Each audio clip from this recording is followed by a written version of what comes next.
as a woman, what made you say, this is my man, no matter how he is, no matter how his financial status are? I can remember him saying, I really do love you, Jane. I want to spend the rest of my life with you. Whether we have or whether we don't have, we got each other and we're gonna make it through. And that's what we've done. Trust. Trust is really a big thing. If you have no trust, you cannot go anywhere. Whether it is the money, whether it's the love, whether it's the family, everything is all based on the trust. You are in Australia. You have no mortgage. You live. You don't have any debts. What are some of the things we can pick? Trying to convert from here to Kenyan shillings to whatever, big mistake. Just forget about the Kenyan shillings and focus on where you are at the time. When you convert it to Kenyan shillings, you think, geez, it's a lot of money. Yes. And then you think, what am I gonna... So instead of them thinking, I have to have a strategy on how I'm going to use this money, they just misuse it. So they put themselves in debt because they think money is coming easy.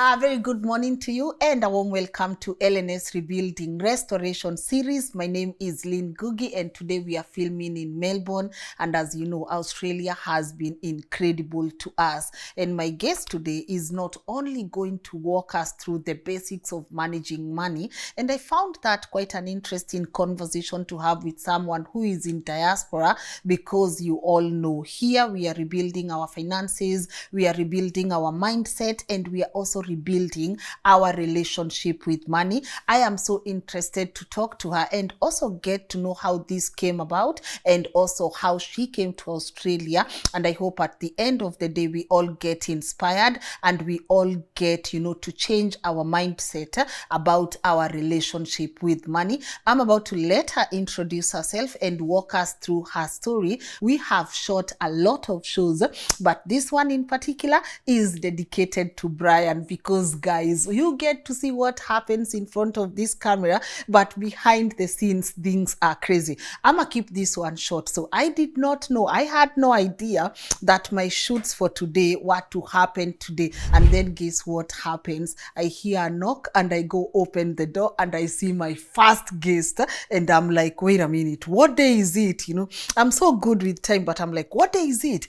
And you know what happened? Also, one of our bags, we know it didn't come with us to Melbourne, our equipment bag, it was stuck in Adelaide, but they had promised to deliver it to our address today in the morning. So we don't have our shooting gears. And then guess when Jane comes on the door and I tell her, oh my God, we have a crisis. She says, don't worry about it. My son does filming and I could just call him. He doesn't live far away from here and he will pull up with equipments. And God, Brian did pull up with his filming gear, and you will get to see his face, and he has helped us put this set together, and I really do appreciate him for that. I don't take such things for granted, but then I always say God has a way, so we are not stressed and we are still gonna film these shows for you. I just wanted to put that one out there so that you guys don't think it's always a walk in the park for us. Sometimes these things happen, and as my partner reminds me, just breathe in, let's look for a solution. So I hope whatever you're going through today,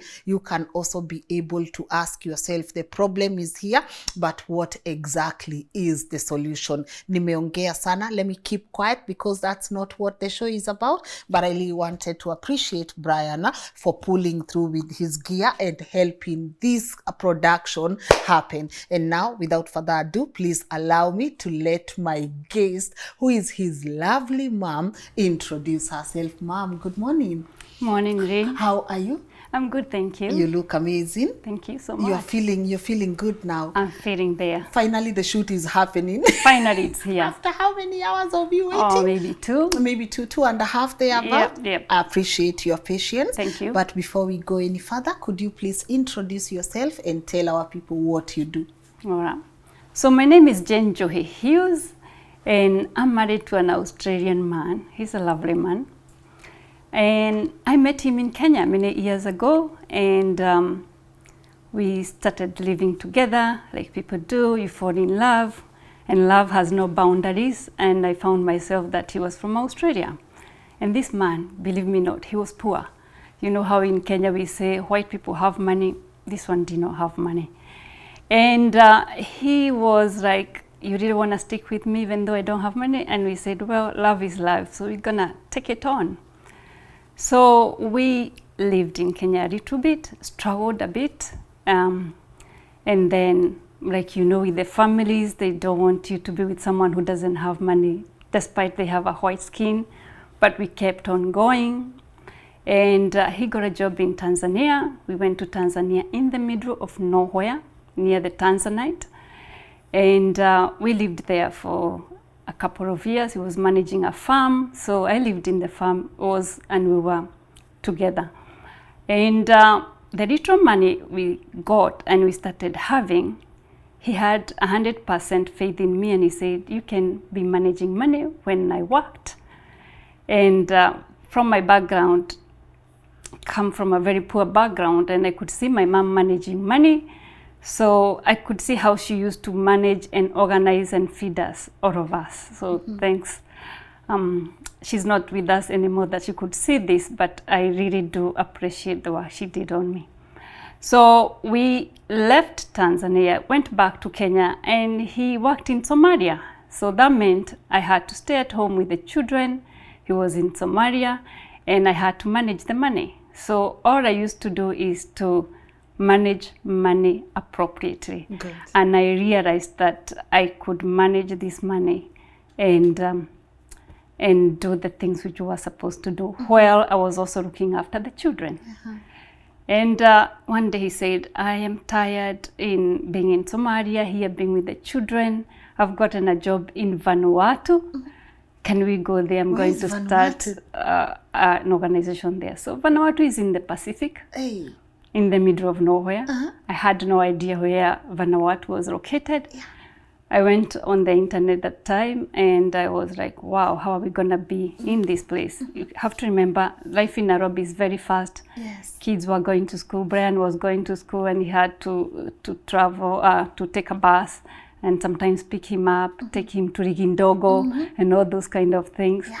And then we went to Vanuatu, and Vanuatu was very laid back. Kids used to go to school with no shoes. We decided to take them to local schools, and they really had a great time. We had a blast. We had a family set up there. And as well, my husband said, you manage the money when I do the work. So let me ask you, yes, like when he gets paid, when this is his salary, he brings you everything and tells you, manage this money, give me what you gotta give me, but you are the one doing all the managing. Funny enough, money came to the account and I had access to it. So he never gave me the money. He's never actually given me money. Like, here is the money. Money is coming, it's in the account. Yes. So I would manage. If he needs something, he will use it. I will never ask him, why are you using the money, or what are you doing with the money? Because we've never been to that position of asking, what are you doing with the money? He knows I'm not going to use the money and misuse it. And as well, himself, he will never do that. Yeah. So after leaving Vanuatu, we wanted our kids to have a good education as well and come in Australia. And also another challenging thing, if you have Australian kids out there and they come to Australia when they are mature, the system makes you do English all the time. But if they come here and study here, then they don't have to be meeting English requirement all the time. So we wanted our kids to come in here so that they can also get the momentum of having the culture, knowing that Australia is home, and then moving on. And at the time when we were moving in all these places, I invested in myself, Lynn. So I was managing money, but I invested in myself. Okay. I went to school, I went to university, but I thought I'm going to do distant education when I'm looking after the children. So I said to my husband, I'm going to put some money into my education. So I paid for university, University of South Australia. And I started my first degree there. Okay. Distance, Yes. from Kenya. Wow. There was no much internet, so I used to use the floppy disk. Would go to the cyber cafe, get my notes, come back home. I had a computer at home, but no internet, and then I would study that way. So I finished my degree, 3 years like that. When we went to Vanuatu, even though we were busy with the kids and doing things, I also still invested in myself. I said to my husband, I want to do my master's. And he goes, go for it. You manage the money, go for it. And I enrolled myself in Monash University, and I did my master's of business administration. And I finished. And after finishing, we were juggling what we were going to do, because we were going to come to Australia, but there was no point of all of us coming where we didn't have a job and we have the family and we had to come and start from zero. So we had a discussion and we agreed, you Jane, you go to Australia and I am left with the kids in Vanuatu. When you get to Australia, you organize, look for a job, a school and a job. Yes. And I can remember getting into that Air Vanuatu aeroplane, crying, thinking, where am I gonna start? I didn't have a lot of people here. I had very few friends from long time ago, and they were amazing, I must say. So I got here and I lived with a couple, a lady who was living in Kenya many years ago, like us. But then I needed to look for a job, because it's really difficult to live with people when you go to a new place. The environment is different, Yes. the system is different. Even though I used to come for years to visit, it's different from living. So I started looking for a job, and I went to the government centering to see whether they could help me start, and they told me, you are overqualified, so go home, sit down on the computer and look for a job. Hey. And I thought, oh my God. So I went home and I was looking for the job. I called one place and this lady picked the phone, and she was my Kenyan friend, and I was so excited because I thought, finally I've gotten someone maybe who can connect me, or someone who can give me advice or how to go about this. And I used to get very negative vibes, like you can't get a job, you have to go to aged care, that's the only place you can work, the country is racist. And I'm a believer that I can do things, Lynn. And I thought I'll go and see this lady. So I went and saw her, and she had a school of doing aged care courses. And she said, you need 3,000 to do an aged care course. I said, I can't get a job because I have the qualification and they are from Australia. And she goes, no, you can't. So when I left her office and I was at the reception, there was a receptionist who was Indian. And she told me, Jane, I've seen your CV. It's so amazing. It's really good. I said, yes, I made it for myself. And he goes, it's amazing. You get a job. Don't come here and pay 3,000. Go home, sit down, write resumes on the computer, and you write applications, and you get a job. So I went home with confidence. I put my confidence pants on, and I went home, sat down, and I thought, this is me. I'm going to apply for a job. So I applied. It didn't take me long. I got 2 interviews. So my 2 interviews, one was qualification assessment for people coming to Australia to migrate. Yes. And the second one was working in food banks in Victoria. And I got these 2 jobs, but I thought the one which will come first, I'll take it first. So I got 2 jobs, and I got the qualification assessment job first. So I took it on and I enjoyed it. And when I was there, I thought, I get bored seeing. I love doing things. And I thought, I want to do more than just sitting down looking at people's qualifications, assessing whether they fit to come to Australia or not. Yes. So I thought I would utilize my skills to do my management. And I went there, didn't like, so went back to nursing, went to nursing, and I've been a nurse for life. I think I was born to be a nurse. So I do anesthetic nursing, but then I still manage my money. So the money thing came because I tell stories. I do tell stories, and I work with people. We don't earn that much.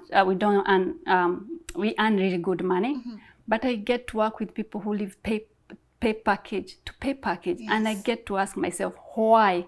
Why would you leave a pay package to pay package and the money is not that bad?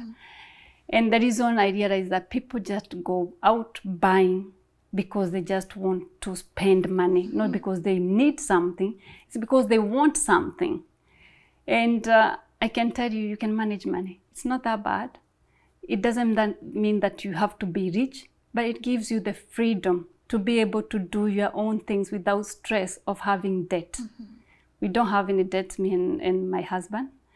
but we are not rich either, but we have our comfortable life which we are happy to live with. Beautiful. Yes. I love that. And we are going to extensively talk about money, because Yes. you can walk us through some tips. So, and you said something important. Some people spend money because they want something, but not because they need something. Yes. So there's the want and then there's the need, you know. And I'm hoping you can walk us through a couple of tips. How do I identify I have a money problem? And what are some of the things that I need to do to make sure? I mean, you're living in Australia debt free. That is not something you get to hear more often, because there are mortgages, there's this and that. So we want to really know how you've been able to do it as a person. But take me back to Vanuatu. Because you came here, you are hustling up and down, you have something now going on for yourself. How does your family now come to join you, and how has been the family and the love life for you? So after I got the job, I said to my husband, send the kids through while you sit down there, so we're still getting money coming in. Yes. And I have a job here and the kids are here now. I had to look for school and I wanted them to go to Catholic school. At the time it was so difficult to get to Catholic school in Australia unless you are Catholic. Why Catholic school? Because in Kenya they were in a Catholic school. Brian was in St. Mary's, Alexandria was in Loreto Convent, Valley Road. Okay. But I wanted them to have that momentum. And also private Catholic schools here are better a little bit than state school. Yeah. So, but it was very difficult. But I went, I was told to go and see this Father Orieri, who was the parish priest, so that I could see, because I wasn't a Catholic myself. And when I went, and he goes, you're not a Catholic, why do you want your kids to come in Catholic? And I actually snapped. I snapped, Lynn, and I don't know how to hide. So I say to him, if in God's kingdom, he never segregates us. He doesn't know whether you're a Catholic or a priest or a Protestant or whatever. We are all his children, and that's how he sees us. Yes. Why do you have to segregate us here? And with that, he said, Jane, you've got the school. And that's how I got the school for the kids. So he gave me the okay to get the kids, so I didn't struggle. So the kids came. My husband started looking for a job when he was still in Vanuatu, because I said the best thing is to come here when you have a job. And then he got interviewed from there, and he got a job here. So he came and joined us. Good. So we came back here, and we started living, juggling children and the jobs. Like I said, I decided to do nursing because I didn't want to be employed, so I became a casual, work for the agency. And that way it gave me the freedom to be able to be taking my kids to different places and be at home for them, where my husband worked full-time, because I can work whenever time allowed me to, and I've never stopped. Yeah. Yes. And you know, Australia being a developed country, one, you know, the first worlds, you know, in that category, one would be like, how is your husband poor? Because those are not narratives we hear back home, you know, especially if it's from Australia. Because I'm looking at Australia and I'm like, okay, I could settle here, you know, this is good life, it's high life. But how do you end up having a partner who is a citizen here, but you guys are going through all those struggles? So you have to understand that life can be difficult in Western world. It's seriously not easy, but it's also, it makes it better. It can be better depending with you as a person, an individual. People live on debt. You see someone with a beautiful vehicle, or they are living in a big house, but they're having a big mortgage to pay. So they have to work right, left, and center, day, night, to pay up their debt. But you can choose to either do that or live like me. I mean, we don't have any debt, we don't have any stress, but we're happy. And I would rather that than the other way. Okay. Yes. So is that the path he chose for himself? Because we would assume he's Australia, so he comes from money, he comes from a good background because he's a citizen, and they get privileges, you know? You don't get that much privilege in Australia as such. Everyone is treated equally. So because everyone is treated equally, you're not gonna get anything which is not out of the norm or out of the system. You have to work hard like everywhere else. You really have to work hard.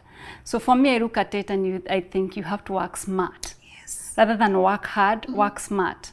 Look at where you can get benefits in terms of developing yourself, developing your family, and then that way you can prosper. Good. Yeah. And you being a woman, because sometimes there are things women look for, stability, security, provision. You are back home and you've fallen in love with this man. As a woman, what made you not want to look the other way? Like, you know, the way they say, ulilie kwa Range Rover, kushinda ulilie kwa baiskeli. What made you want to say, I love this man? Of course, he's a mzungu first, and the stereotype again back home, kama ni mzungu akona pesa. As a woman, what made you say, this is my man, no matter how he is, no matter how his financial status are?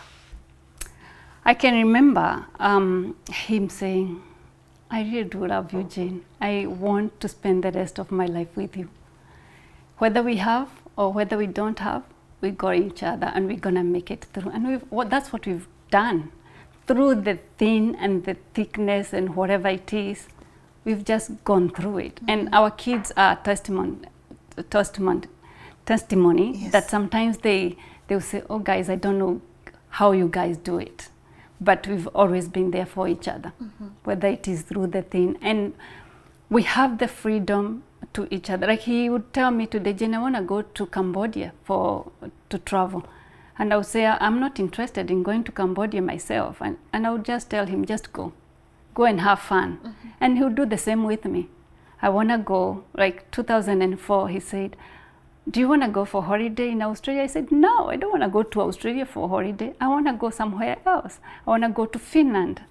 And he said, oh, where are you going? Why? I just want to go to Finland because my brothers were there. And I said, you're going to take someone? I said, I'm going to take my friend Susan. And he go for it. Use the money, go. So me and Susan, we went to Finland. And Susan, you're going to see this. So she lives in Finland now. She's my best friend. Okay. And she lives in Finland. So there you go. Yeah. So you think that level of... Trust. Trust is really a big thing. If you have no trust, you cannot go anywhere. Whether it is the money, whether it's the love, whether it's the family, everything is all based on the trust. On the trust. What other elements makes a marriage, you know? I know marriage is work, but what other elements has made you as work? Open communication. You have to be open in everything. You just have to sit down and be you. This is me. This is what I like. This is what I don't like. And it's never smooth. There will be bumps along the way, but you get to overcome them because you burst out. Then you sit down and discuss what was the problem, and then you solve the problem. You might even go for 1 week without talking to each other, but then you sit down when is all that finished and you have a discussion. And you come to your senses. I love that. Yeah. Let's get into money. You are in Australia. You have no mortgage. You don't have any debts. Walk us through what has helped you being where you are, and what are some of the things we can pick. So the first thing when you go to a new country, you don't know the money. Yes. You're trying to convert from here to Kenyan shillings to whatever. Big mistake. Just forget about the Kenyan shillings and focus on where you are at the time. So the first thing when you go to a new country is to pick a book. I picked a book and a pen and a paper and write everything we used. Every coin we used, the money I gave to the kids to go to school, whatever we used to be on a pen and a paper. The reason for this is to get an understanding how much are we spending per month within this time. Because when the money comes into the account and goes out, you have to know what is coming in and what is coming out. Is what is coming in more than what is going out, or what is going out is more than what is coming in? So within 3 to 6 months, you are able to sit down and have a look at what you've been putting down and understand we are wasting money on 5 coffees a day. Okay? We are wasting money on lunch. We are wasting money on the things we want, but we don't need in life. I go to a shop, buy a top, then come home and I think, I'll take it to Savo because I don't like it. So you just get to know what is coming in and what is going out, and that is the first step of you being able to manage your money. Okay. So yes. What's the other step? So after you get to know what is coming in and going out and what you spend within maybe 3 to 6 months, then you're able to sit down and do a budget. Do we need 2 or 3 cars in the house? Because they will cost money, registration, all that. Can we deal with maybe 1 or 2 cars if we are in a position where we can be able to take public transport? We can save money in there. Do we need 3 or 4 coffees in a day? Maybe I can take 1 coffee, make the others in the office. Do I need to take packed lunch rather than buying $10 lunch every day or $15 lunch every day? Then there is money there you can save. So you look and you do a budget. You do a budget, but then a budget is a tool which you have to use. It's not something you just put a budget and then you throw away. It's a living document that you do a budget and you have to live with it. Because some people do make a budget and they want to change their behaviors in spending money, but then they do it for 2 days or 2 weeks and then they throw it away. Yes. So you have to live with your budget. And once you do that, you have to put money aside for savings.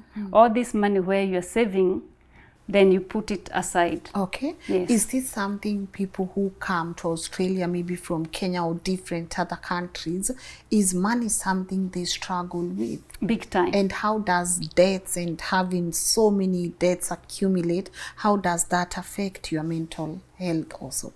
So when you come from other countries, it's a bit hard because sometimes you come to Australia and you've never seen the amount of money you get here. And it's crazy. And it's crazy in regards that when you convert it to Kenyan shillings, you think, geez, it's a lot of money. Yes. And then you think, what am I gonna, so instead of them thinking, I have to have a strategy on how I'm going to use this money, they just misuse it. And then you look at someone buying 100,000 worth of car because they've gotten this money and it's come quickly. And then the next minute they have nothing. Then they hear, all right, we have to buy a house on a mortgage. But do you have a good deposit where you're not going to be forced to be working 2, 3 jobs to be able to service your mortgage? So they put themselves in debt because they think money is coming easy. They don't realize that if you put yourself into debt, like a mortgage, is 20 to 30 years payment. Yes. It's a long haul. Yes. It's 20 to 30, and then that obviously has an effect on your mental health. Mental health is a big issue. It's seriously a big issue because people are struggling inside their homes and they have sometimes no one to turn to. They have, we have families here who comes as husband and wife. Then they realize when they come here, oh, I'm a woman, I have so much rights to be in Australia. As a woman, I can do as much as I want. I did not have this back at home. So the marriage, when it came as one unit, then it just becomes another story. And that leaves families and the children into disarray because they cannot now function as one unit. Yes. And one of the things I also know you do, you work a lot with young people, because also Kenya, we are sending a lot of young people to come and study here. Yeah. And there is the possibility of getting a good job. Good job comes with good money. What would you want young people to know? And would you, at what stage would you recommend a parent to send their kids to Australia? So I do teach nursing. So one of my jobs is teaching nursing, which I do enjoy. And I even have some Kenyan students in my class. Nice. And one of the things I do say that I'll never bring my kids to Australia after high school. The reason is these kids, at home we have house girls. In Australia, we don't have house girls. Our children, they grow up disciplined. I'll get home, mom is not home. I'll get into the house and open the fridge and start cooking.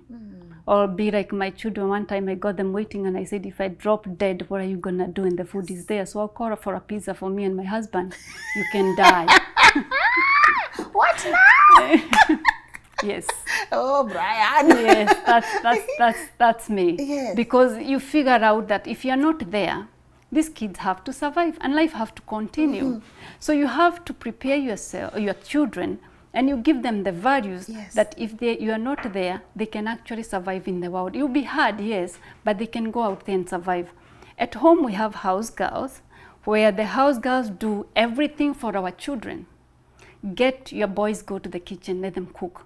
Let them go mob the house. Let them cook. Let them do things. When they finish high school, even if you have a house girl in the house, let them respect that house girl. Let them get their cup, put it in the sink. Let them to get to know what to do. Educate these kids sexual education. They are not educated in that as well. So when they come in these countries, they become wild. They don't know, oh, well, I can't have this boyfriend or whatever. Educate them in all corners. I mean, even in Australia, they are not educated on sexual education. Yes. But as a parent, I took the initiative. I can remember when Brian was 16, I brought a condom. I said, here you go, mate. And he goes, oh, mom. And I said, I want you to hear it from me, not from the world. Yes. It's me, so that I want you to make the decisions which are right for you when you go out there and you meet people. So when kids are 18 Here you go, mate. and they are not working, Yes. and they haven't even had an opportunity to do anything, get them out there to go and do voluntary job. Yes. Let them get a culture of them getting out there to know there is more to just mom and dad providing for me and doing things for me, for the house girl. Let them do it for themselves, so that when they come to Australia, they can survive. They can be able to live okay. Yeah. And I see a lot of, people here, especially young people, they are very independent. So I guess those lessons that they pick when they are growing up really help them. Yes. Because, I was just looking at Brian, his car, whole gear in his car. And I'm like, this is quite the independence, Yes. So you have to teach your kids to be independent. Like, he has a sister, and she is traveling the world now. And when she came and told me, Mom, I'm resigning from my job because I want to travel and experience the world. And I said, by yourself, as a girl? She goes, Mom, you've given me the values and the skills. I'll go and survive. And she's enjoying doing what she's doing. All I can do is to brace her, because I've given her the values to do what she wants to do. Beautiful. Yes. Let's talk extensively now maybe about nursing, because I know a lot of people who are looking for jobs, or just people who want to come to Australia. Majority of them want to do nursing. Talk to me about, first, is it a good practice in Australia? And also walk me through your journey in nursing and why nursing. Nursing is my bread and butter.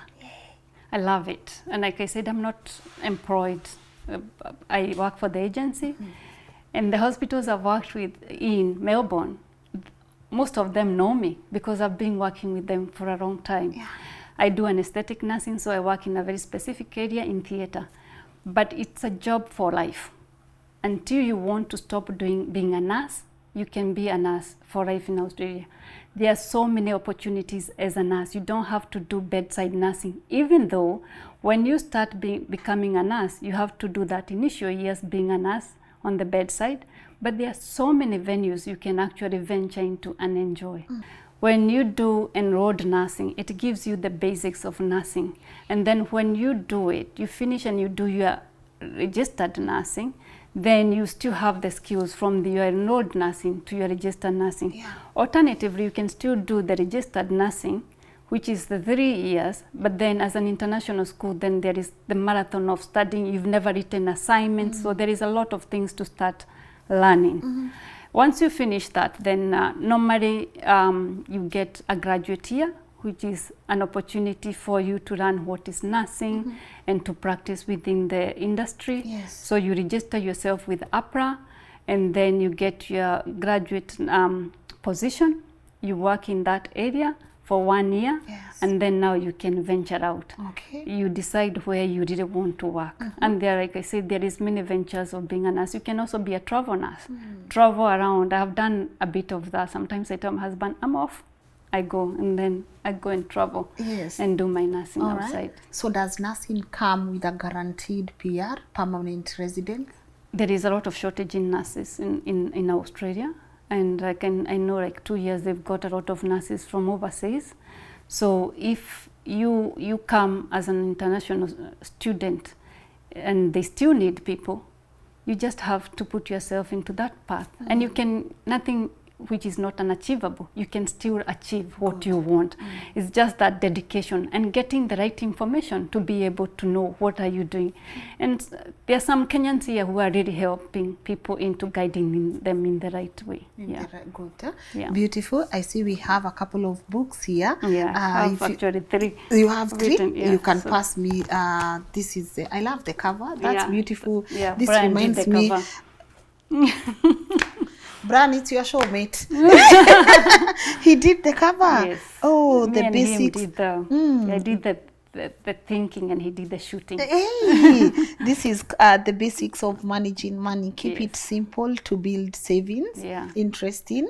Managing money is made easier using one important principle. Money going out should be less than money going in. That's right. Hey, and budgets, tracking money, identifying unnecessary spending helps establish savings for investment, travel, and planned future. This is a good book. Yes, it's really good. Where can people get this one? Oh, it's in the it's on the website. It is on the online shops, Booktopia, Noble, and Baines, or in America, anywhere. You just put on that cover, the name of the book, and it will come up. People can get it anywhere. Brian can do my cover photo for my book. Yes, he can. It's showing on your screen, guys. This is beautiful. What else do we have? Oh, so in 2020, I always wanted to go to Antarctica. And it's expensive, really. And I say to my husband, I want to go to Antarctica. I don't know what you think. He goes, oh, Jane, I didn't want to tell you because I thought you're going to say I'm crazy with the money. But both of us want to go to Antarctica, so let's plan for it. And like I said, I manage money. And I said we have to have a budget for it, so we have to plan for it. So we did plan for 2 years from 2018 to go to Antarctica in 2020 because you have to plan, make a budget for it. And 2020 came, and just before COVID, we went to South America.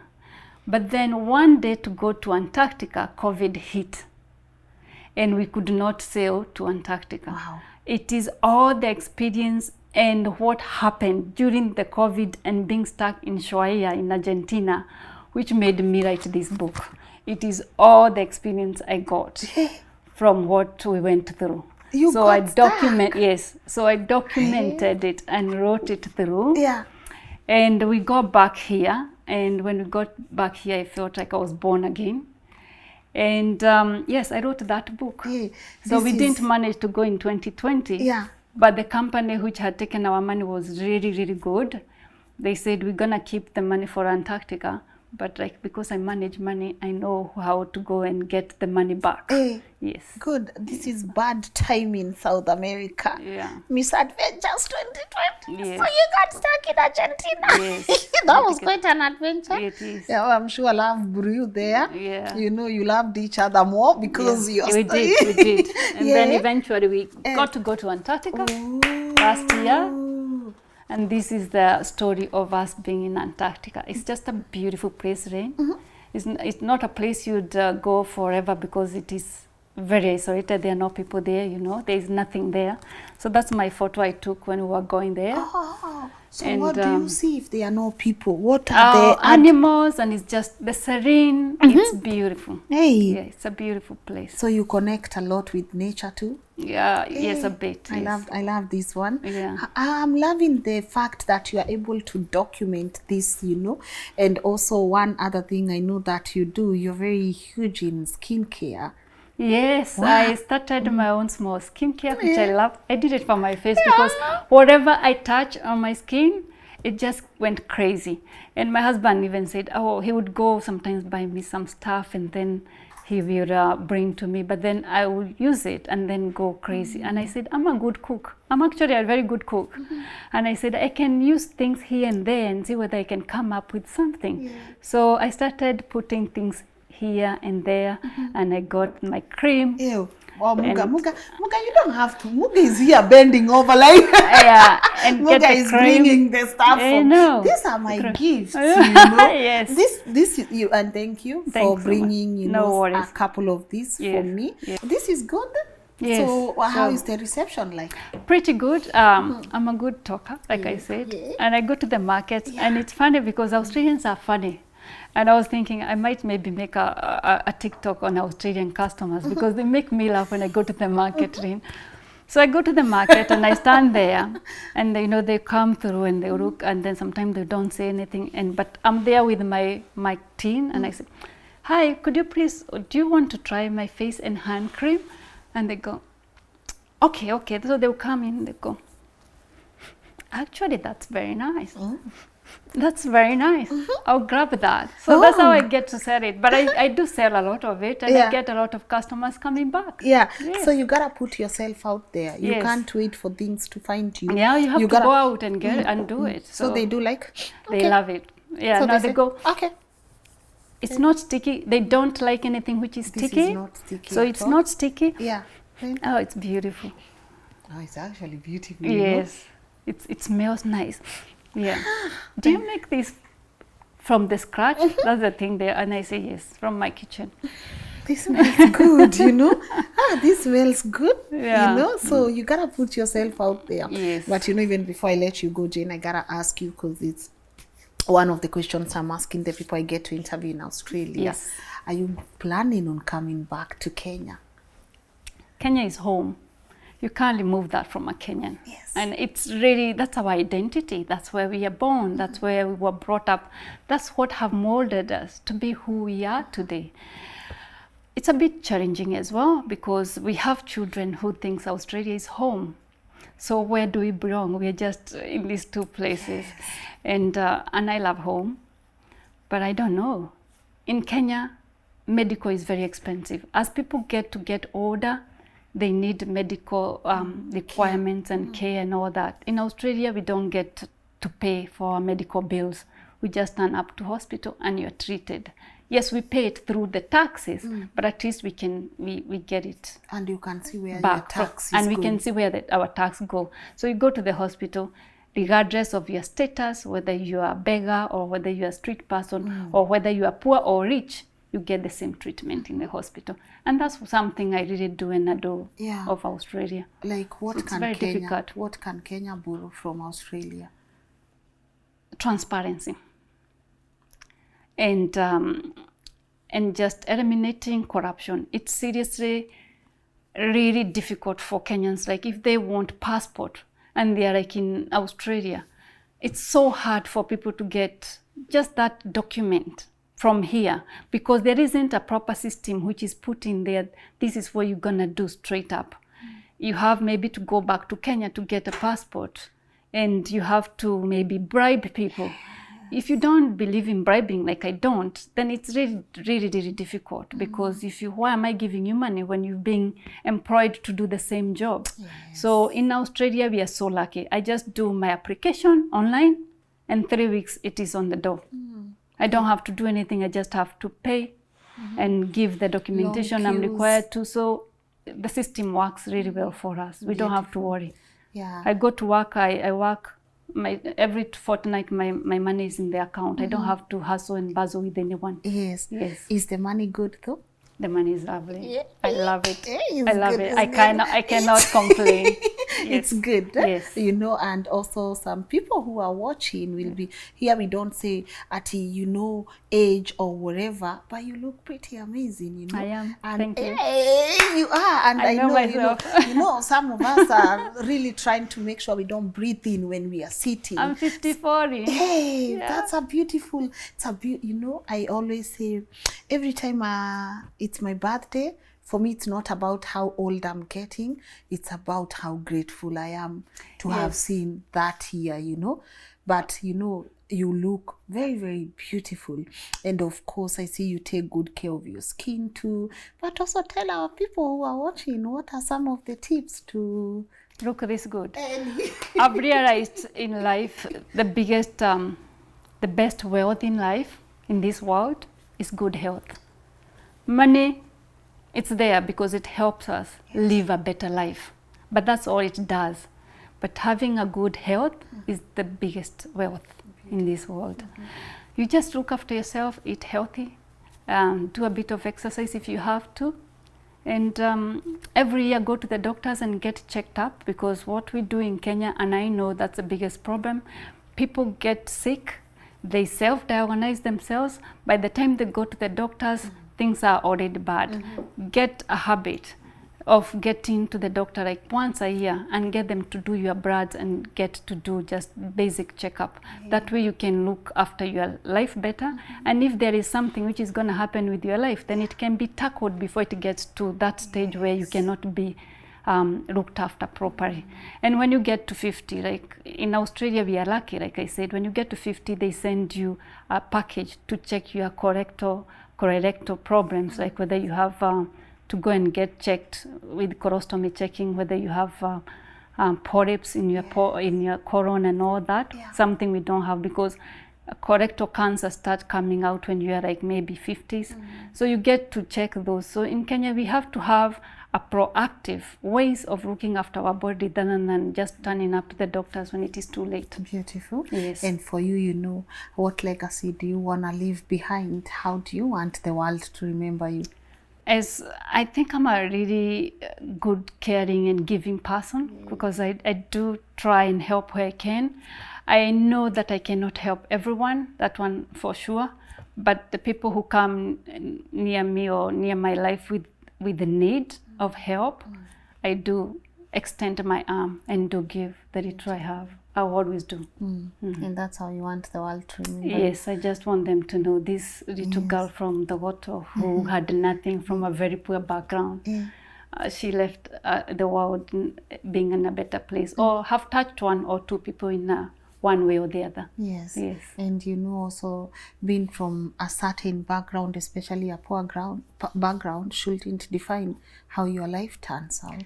No, actually, we were so poor, Lynn. Sometimes I was thinking, oh my God, when will we ever get out of this? You know, like, you never know where things will ever end up. And then you meet a poor Muzungu and you think, oh Jesus, from poor to poor, you know?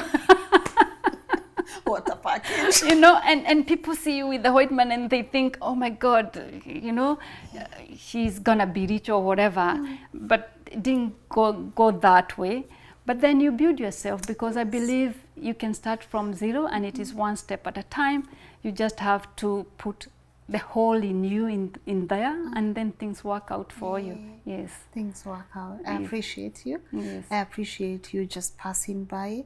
Most importantly, I appreciate that you are patient with us for 2 hours when you are trying to figure life out. I'm a nurse. So that's what I do. This occurs to you naturally. You know, I gotta say it, because here people, I take time so seriously. Like, if people, my close circle knows how important time is to me. So for someone to spare 2.5 hours for you in Australia is a big deal. So I had dedicated this day for you. Oh. So that's one thing. But you also have to understand, I'm a very, really good timekeeper. Yes. I never even took it back at home, where people used to say, oh, I'm meeting at 1 and then you have to wait for 2 hours. I never waited. And people who know me, they know that.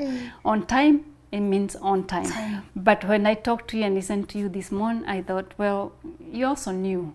It's hard to maneuver when you're in a new place and you don't know, you know. So it's all good. I appreciate it. Yes. And once again, you know, I appreciate even your son coming through. That was so beautiful. It's the highlight of my trip in Australia. Yeah, he's a lovely son. So from one filmmaker to another, I felt so good, you know. But even as he sits there, you know, watching mommy, and also as your daughter gets to watch this, what would you want to tell them? I love them so much. They are my world, and they know that. So they are my world, and it's good because sometimes we sit down and we talk, and they're like, they're happy to say anything. And that's the beauty of having open communication in the house, because those kids, regardless of what they face, they'll come back and say it openly. They will have nothing to hide.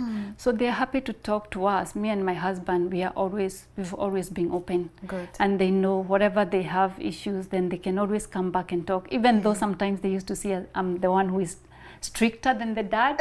So sometimes they would try and divert and go to their dad directly, because mom will not accept. Dramatic. But then what they did not realize and know, that he will also come and talk about it and then say, what do you think we should do? That's nice. Yeah, and that's how it works. Yes. And to your husband, what do you want to tell my him? husband, we've come from far.